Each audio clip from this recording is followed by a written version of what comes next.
Boom, we're back, Sniper Sports. All right. Man, continuing on with the week one of the playoffs. Let's just go ahead and get it out, Steven, the elephant in the room. Man, Dallas Cowboys. Ooh. Dallas Cowboys. And also, Philadelphia played today. They were on the road, played Tampa Bay and Baker Mayfield. But I want to start with Dallas and this big letdown. I mean, Steven, they didn't just lose. They got, I don't know what I want to say, whooped, embarrassed, mollywopped. I mean, they just got, I don't know, curb stomped. I mean, Steven, to be at home and lose by 48 points against a team with a quarterback in his first playoff game. I mean, what's going on there? What do you have to say to that? I mean, I don't know. I can't even talk right now. That's how, I just don't get what's up with Dallas. That was just a terrible loss for them. And I don't know where they go from here. I think it's this Dallas. I mean, I think it's always this Dallas is always going to be Dallas. They're always going to find a way to be Dallas. And I mean, in these big moments when you're expected to be successful and win, they drop the ball. I mean, it's pretty sad when an opposing team has a better record in your stadium than you do. For real? Green Bay has, I think, 3 playoff wins in AT&T Stadium. Wow. How's that? I don't think the Dallas Cowboys have that. It's hard. I think, especially this year for me, just because I was kind of rooting for Dak and the boys, and just because I felt that they were being somewhat disrespected, I think. And I was hoping for them, and I kind of said that I think they can go far in the playoffs, and they couldn't even get past the first round. Yeah. So let me start with Green Bay. I think Green Bay played wonderful. I thought they had a great offense and a defensive scheme. They just seemed to confuse the Cowboys. Jordan Love looked like a seasoned vet in there. He, even backpedaling, he was making the correct throw. He was making these amazing throws, deep throws, pinpoint throws.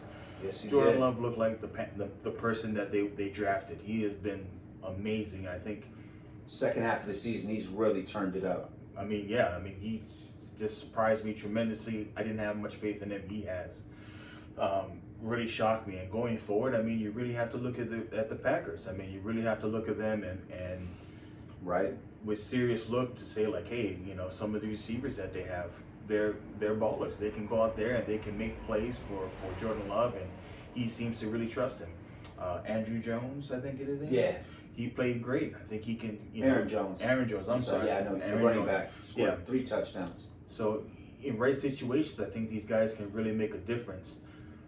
So giving them credit. Talking about the Cowboys really quickly. I think nothing's the same. As I've said, I've been a Cowboy hater for how many years? As long as I've been a Commanders fan. Gosh, I hate to say that, Commander. But I've never really cared for the Cowboys. And, for so many years, it's always been Tony Romo and Jason Garrett and Jerry Jones. And I know a lot of people look at Dak and he's the problem, or you look at McCarthy and he's the problem. I'm not saying they're not. I think the one common factor has always been Jerry Jones. Jerry Jones has always been in it because he has an ego problem ever since the Jimmy Johnson days, where Jimmy Johnson came in and made all these changes, traded Herschel Walker to the Vikings, and then he got all these different draft picks. Where drafted Aitman, drafted Michael Irvin from the U, and Emmitt Smith, and all these different guys, and he just built up his team. And as he did, he went to back-to-back, probably one of the dominant runs in NFL history with the Dallas Cowboys. They just seem to be unstoppable offensively and defensively. They're getting all these guys. And I think for Jerry Jones, it really took an ego hit for him to think that Jimmy Johnson exactly he was getting all the credit. Mm-hmm. It wasn't him. He was getting all while he built his team, not him. And ever since then, you see him always try to poke his nose into it and always trying to be a part of, who are we drafting? Who are we getting? Why are you calling these plays? Let's pass more. Let's run more. Right. So you look at all these. Jerry every game after the game. You even look at Barry Switzer and look at what he did. Yes, he won a Super Bowl was basically with Jimmy's team, and I think that's always been the problem. And you look at every successful coach, whether it's Bill Parcells or even Mike McCarthy has won Super Bowls, have been to the big dance at least. These guys have just had no success because of Jerry Jones, and he needs to step back and take a look and just be like, look, I'm an owner, I'm not a GM, which I think he is, but take himself out of the equation, take his ego, take everything out, and just let someone else run the team. And I think that's when he's going to be successful, and the Cowboys. But I don't think we're going to see that happen in the future, Joey. Steven, that's a really good point you made. I'll be honest, I was ready to give the lion's share of the blame to Mike McCarthy. Never been a big fan of him. Just thought he was mediocre.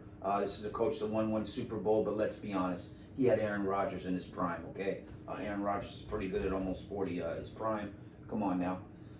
Anyways, and Dak deserves a little blame too. He did not play good. He did not play good. He turned the ball over early, and before I could look up, it was like 21-0. But Dak, last time I checked, does not play defense. No. Dak does not coach the team. So to be at home and allow 48 points at home, it's just really unacceptable. With that being said, the coach has to go. I do consider what Steven just said about Jerry Jones kind of being a micromanager and talking so much and having all these expectations built up. Maybe it's a little bit too much pressure on these guys. However you want to call it, it's just not conducive to winning football, and there's a real problem there. But I would say they definitely extract the coach. McCarthy's got to go. I know a lot of people are asking to trade Dak or get rid of Dak. I just don't think it's that simple. Let's not forget, folks, Dak Prescott led the league in touchdown passes. So you want to trade or get rid of your quarterback who led the league in touchdown passes? That'd kind of be like me telling you, if you run a sales company, hey, let me fire your top salesman because he didn't make the big sale. I'm not so sure you would do that, all right? We might have to tweak and retool a few things, but I don't think you just get rid of him if he's your top salesman. So that's what I would say to Dak Prescott. He does deserve a little bit of blame. Didn't have a sharp game. He really should have, being he's experienced. Then again, he doesn't play defense.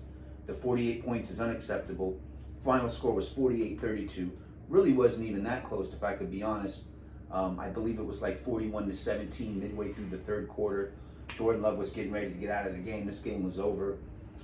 Kudos to Jordan Love, and really a shout out to Matt LaFleur for having his team ready to go in there on the road, have a young quarterback, his first playoff game ever. I mean, they called a heck of a game plan and executed that thing. So shout out to Matt LaFleur for having his team ready. Watch out, Green Bay's been hot. So I don't know where you go from here, Dallas, but it is back to the drawing board. Man, if that saying ever held weight, it's now. Back to the drawing board for Dallas. Exactly. Stevie, let's transition to Philadelphia because they kind of laid an egg just like Dallas, all right? They weren't at home. They had to travel to Green Bay, but they were the favorite. Some might say Philadelphia was one of the best teams in the league. Started out 10-1. You saw what happened today. They lose 32-9 on the road.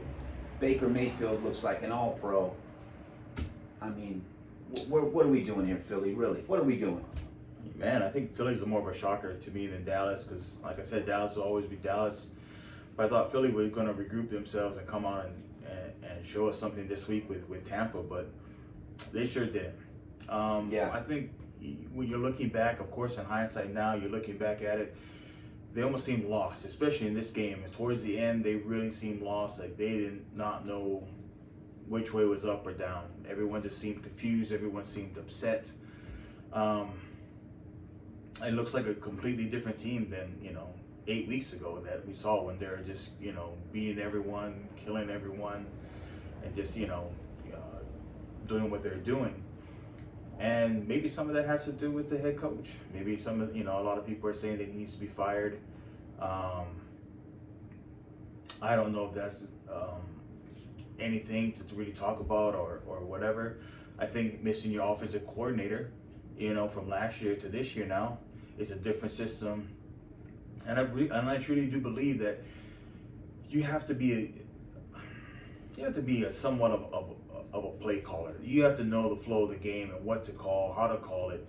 I think that's just a huge thing, especially now in the NFL with so many people with the different motions and what the defense is going to try to do. And it's such a chess game that you have to know how to call it. It's not just before where you have 5 or 6 plays and we're going to run these 5 or 6 plays, and because we're the stronger team, we're going to execute it.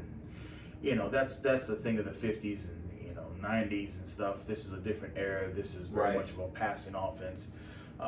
Everyone's trying to, do a lot of motion, catch people off guard, catch the defense off guard, a whole lot of mixed matches and so forth. So with Philly, I think you really have to take a deep look. I think in the off season, I think you don't have to go back to the drawing board, but I think you have to look at certain positions. Look at where Jason Kelsey's going to go. Here's a center, kind of the heart and soul of your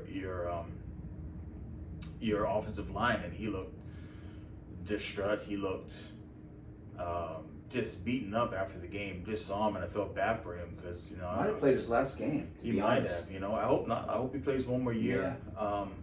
Just to kind of go out better than this. I mean, of course, there's no way to go out better than to win a Super Bowl, but he just really looked beaten up, and for Philly, I think you really look at your defensive coordinator. The tackling was horrible. Horrible. Bradbury continues to get exposed game after game.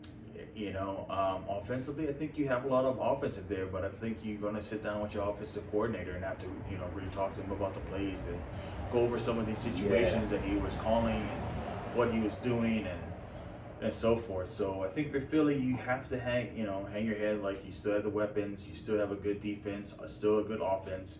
I think some of your key players are out, and you just have to figure. Yeah, one of the big dogs was out tonight. No A.J. Brown. And then go from there. But hey, kudos to Tampa Bay, Baker Mayfield.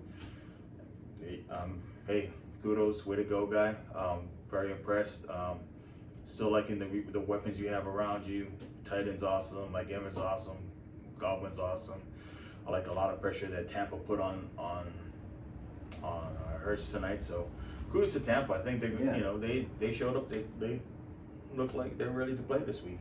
Yeah, I hear that, Steven. Yeah, kudos to Baker Mayfield. And in fact, bringing up Baker Mayfield is just another example why I wouldn't give up on Tua. Not everybody gets it, on their first try, you know what I mean? But it doesn't mean you quit and ride them off. He's obviously capable of playing the position. He was a number 1 overall pick as well. I remember them tanking for Tua, when he was coming out of Alabama. But I won't backtrack too much into that. Yeah, Tampa Bay played a great game tonight, but to me what really stood out was the lack of preparation for Philadelphia. As I mentioned, I know they didn't have A.J. Brown, one of their top dogs, but still, it just like everything was hard tonight for them, Steven. Mm-hmm. Like they were running in the mud or something. And I'll say this, Jalen Hurts looks like he's been banged up since about week 11 or 12. And I know Sirianni and that squad decided not to sit him, even though they had a guy that grew up not too far from around here, Marcus Mariota, as their backup, and they could have played him while Jalen gets healthy. I think that's something they learned this season, Steven. They chose not to, and you can see Jalen just isn't right. From the way he runs to, I know his middle finger on his throwing hand is super tender, had it taped up pretty good. And, they looked tonight like a team that lost 5 of their last 6 games, and they just lost their confidence in their way. They don't need to start from the drawing board. Their roster's too good for that. But I think everybody needs to take a long look in the mirror, regroup. I know that they're a better team than that. They have better personnel than that. Sirianni's got to step his game up and come back strong next season. But I think that's something they did learn this year. And, Jalen not being healthy, and they still continue to play him. But they just didn't look right, and they couldn't stop anything tonight. I mean, look, Tampa scored on their first 4 drives tonight. Even though some of those were field goals, they're still driving right down the field. And wow, disappointing for Philly fans as well as Dallas fans. But, hey, that's the playoffs. That's why we watch these games. Definitely. That's all I got for those 2 teams, man. All right, So Dallas and Philly fans, rest up. It's going to be a long off season.